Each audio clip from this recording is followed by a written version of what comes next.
Look, I'm just going to do one more, do another couple of minutes on Periscope, then we'll open it up.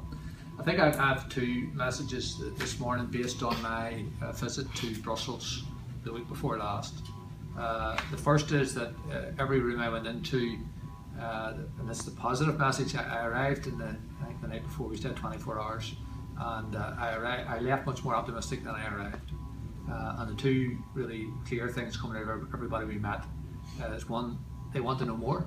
So despite being told that there'll be no discussion until negotiations open, and that's true to a degree, no one's going to get into negotiations with me or with us, but at the same time there's a real hunger among the other 27 states to get involved in the conversation. And therefore I thought we'd be mute. When we approached them, people were asking us, what's the feeling on the ground? What are your thoughts? How is it affecting people? What can we do? So there is a real interest out there in our situation, and I'm going to explain how I think we should build on that. Secondly, they then said, okay, so what do you want? And we'll perhaps explain the problems. Explain the problems with labour, explain the problems with manufacturing, explain the problems with currency, explain the problems with fuel duty, with the border region, with manufacturing, with the knowledge economy, with copyright, broadcast rights. They said, yes, that's the problem, but what do you want? What exactly does your solution look like? And that was very interesting to me, because that went right past government. Of course they would like government to say, I think someone said there's 40,000 different pieces of legislation in relation to EU membership, and that affects then everyone. And of course they would like government, or they exactly say, here's our solution to the 40,000. But actually it seems to me it opens up a pathway for everyone else to say, this is exactly what we want in our sector. And also that is what they're waiting for. Obviously, you're right, it's going to be much more important that comes from one united government position, perhaps one united government position out of Dublin and Belfast, and London, or the other, all the 27 other states. But in the meantime, I actually think we need now to start closing this gap. What is it that the knowledge economy needs? What is it professional services companies need? What is it manufacturing needs? What is it the third sector needs? What does it look like? And the more we can have that at a high level, but the more detail the better. And so let's say education, R&D.